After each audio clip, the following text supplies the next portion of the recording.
Hello दोस्तों। तो आज हम डिस्कस करने जा रहे हैं टिप्स एंड ट्रिक्स कि शार्क टैंक में आप कैसे एंटर कर सकते हैं।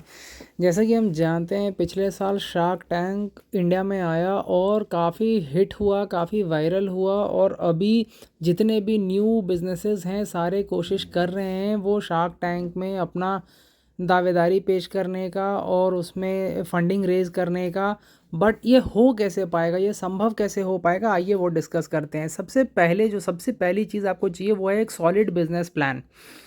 आपको ये इंश्योर करना है कि आपका जो बिज़नेस प्लान है वो अच्छे से आपने सोचा हुआ है, आपका टारगेट मार्केट जो है, फाइनेंशियल प्रोजेक्शंस जो हैं और क्लियर अंडरस्टैंडिंग है कि क्या प्रॉब्लम आपका बिज़नेस सॉल्व कर रहा है। क्योंकि आपने सुना होगा बहुत बार शार्क्स का ऐसा कहना होता है कि आपका प्रोडक्ट कोई प्रॉब्लम नहीं सॉल्व कर रहा है, वो ज़बरदस्ती की एक प्रॉब्लम बनाई हुई है जो आपका प्रोडक्ट सॉल्व कर रहा है। तो वैसा प्रोडक्ट नहीं इन्वेस्ट करते हैं शार्क्स उन प्रोडक्ट्स में। दूसरा होता है कि पैशनेट होना चाहिए बिजनेस के बारे में। आप अगर शार्क टैंक में जाना चाहते हो, देखो shark tank at the end of the day एक फैमिली एंटरटेनमेंट शो है। उसमें आपको थोड़ा ड्रामा चाहिए, उसमें आप फीमेल वर्कफोर्स हो, आपकी कुछ ऐसी एक स्टोरी होनी चाहिए जिससे कि ऑडियंस कनेक्ट कर पाए। आप जितने भी स्टार्टअप्स या जितने भी बिजनेसेस जिनको फंडिंग मिली है आप उनकी हिस्ट्री उठा के देख लो। एक उनका एक डिफरेंशिएटिंग फैक्टर होता है, किसी की फीमेल वर्कफोर्स होती है, किसी की लेडी एंटरप्रेन्योर होती है, कुछ ऐसा एक फैक्टर होता है जिसकी वजह से शार्क्स को उसमें इन्वेस्ट करने का दिल करता है। सो दे बेट ऑन द पर्सन। उनको ये है कि आप पैशनेट हो कि नहीं अपने बिजनेस के बारे में। और दूसरा है कि नंबर्स आपको बहुत अच्छे से मालूम होने चाहिए। जो नंबर्स वो आपसे पूछते हैं वो आपको इंस्टेंटली बता देना है।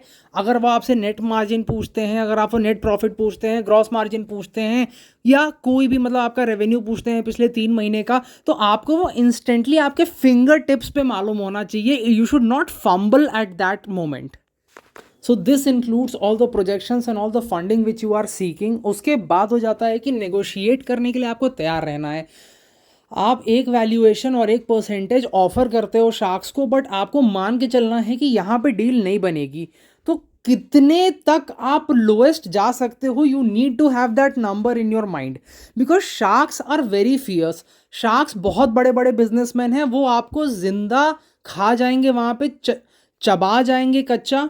और इससे क्या होगा कि आप बहुत ज़्यादा इक्विटी लूज़ करोगे, बहुत ज़्यादा आपको अपना बिजनेस देना पड़ेगा और बहुत कम फंडिंग आप उठा पाओगे।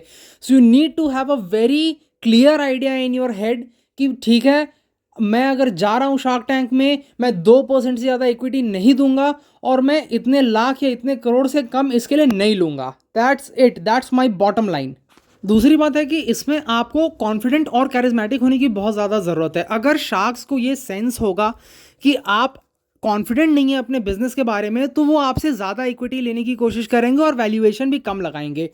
So you need to have full faith in your self and your business, and you need to show it to them that if you are on board, well and good, but even if you are not, I know what my business is and I am not willing to go beyond this level. तो उससे क्या होगा कि आपके business की जो एक market में इज्जत है, आपके जो पुराने इन्वेस्टर्स का जो एक आपने राउंड रेज किया था उसकी जो वैल्यू है वो वैल्यू घटेगी नहीं। At least either you will stay at the same level और यू विल गो अपवर्ड्स। नीचे आने की जो संभावना है वो कम हो जाएगी। कुछ कुछ चीज़ें जो बहुत ही ज़्यादा ज़रूरी होती हैं वो मतलब आपको भी मालूम होगा, करना चाहिए बट करना बहुत ज़रूरी है। वो है रिसर्च द शार्क्स।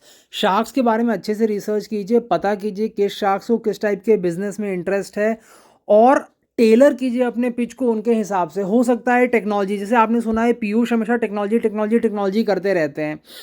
अमन हमेशा कहते हैं कि फ्लिपकार्ट और अमेजोन का राजा मैं हूँ। तो ये सारी चीज़ें आपको अगर ऐसा लगता है कि फ्लिपकार्ट पे जाने से आपका बिजनेस बढ़ेगा, तो आप अपना पिच टेलर कीजिए ऐसा कि वो एटलीस्ट और कोई ऑनबोर्ड आए ना आए, अमन आ जाए।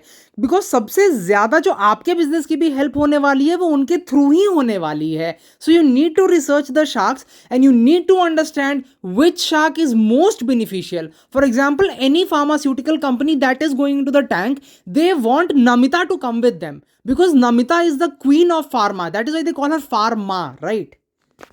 दूसरी बात है, आपने अगर शो देखा है if you are getting ready to go in to the tank then you know कि बहुत मतलब वहाँ पे हार्ड सिचुएशंस होते हैं। 90% ऐसा होता है कि शार्क्स बाहर हो जाते हैं और उसमें से भी कोई कोई शार्क्स हैं जो कि बहुत ही कम इंटरेस्ट दिखाते हैं। तो उसमें डिसहार्टन नहीं होना है आपको। पहली बात तो शार्क टैंक में जाने का फ़ायदा क्या मिल रहा है कि आपको फ्री की पब्लिसिटी ऐसी मिल रही है कि आपका बिजनेस बढ़ना ही बढ़ना है।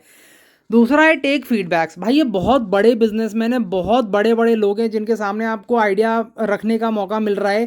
So whatever they suggest, this will show them that you are coachable and you are willing to make changes. ऐसा भी हुआ है कि जो कंपनीज गई हैं टैंक में, बाद में वो अच्छा किए हैं तो उनको आउटसाइड द टैंक भी ऑफर्स आए हैं और फंडिंग रेज हुई है शार्क्स के through. So you just have to show them कि ठीक है वो जो बोल रहे हैं आप उनकी बात की रिस्पेक्ट करते हो और वो जो कह रहे हैं वो आप इंप्लीमेंट करने को रेडी हो, because it shows an open mind and that is what the sharks want. वो तभी आप में इन्वेस्ट करेंगे जब उनको लगेगा कि आपके ऊपर वो अपना इन्फ्लुएंस कुछ डाल सकते हैं। You will be influenced by them. उनको ऐसा लगेगा कि आप अपने मर्जी की करने वाले हो तो फिर वो क्यों पैसे डालेंगे आपकी कंपनी में। फाइनली हमारे लास्ट की जो कुछ बोनस टिप्स हैं कि अगर आप शो में जाना चाहते हो तो जाने का जो बेस्ट ऑप्शन है वो क्या है, तो ये सबसे पहला होगा नेटवर्किंग। अगर आपके नेटवर्क्स अच्छे हैं, अगर आप किसी प्रोडक्शन हाउस में किसी को जानते हो या फिर सोशल मीडिया के थ्रू कोई कनेक्शंस हैं तो आपको वहाँ पे जाने में आसानी हो सकती है। दूसरा है कि जो ऑडिशन डेट्स निकलते हैं उस पर आप नज़र रखो और टाइम पे अप्लाई करो। एक और वीडियो है, दूसरा पार्ट है इस वीडियो का, जिसमें मैंने सारे डिटेल्स बता रखे हैं कि कौन कौन से पेपर्स, कौन कौन से आपको डॉक्यूमेंट्स चाहिए होते हैं टैंक पे जाने के लिए। अगर आपका बिजनेस है टैंक पे जाने लायक तो सारे डॉक्यूमेंट्स आप ऑलरेडी रेडी कर लो। और लास्टली, बी योरसेल्फ। ऐसा ज़रूरी नहीं है कि आप उधर जाके फेक बनोगे, अपने आप को ओवर स्मार्ट दिखाओगे तभी आपको फंडिंग मिलेगी। जैसे हो, जैसे आपने अपना आज तक धंधा बढ़ाया है वैसे ही जाके आप अपने आप को रिप्रेजेंट करो। शार्क्स लव ट्रुथ, दे लव ऑनेस्टी, दे लव ऑथेंटिक पीपल। तो उससे ही आपके चांसेस बढ़ेंगे। अगर आपको ये लगता है कि आप शार्क्स को झूठ बोल सकते हो तो वैसा नहीं हो पाएगा। शार्क्स जितने भी बैठे हैं कुर्सियों पे बहुत बड़े बड़े बिजनेसमैन हैं जिन्होंने हंड्रेड्स ऑफ करोड्स के बिजनेसेस बनाए हैं। So they will not be fooled in 5 और 10 मिनट्स इतना कि वो आपको फंडिंग दे दें किसी झूठ से। So be honest, be truthful and wishing you all the best. I hope this was helpful and please watch part 2 if you want to know which all documents are needed to apply for the tank. Thank you.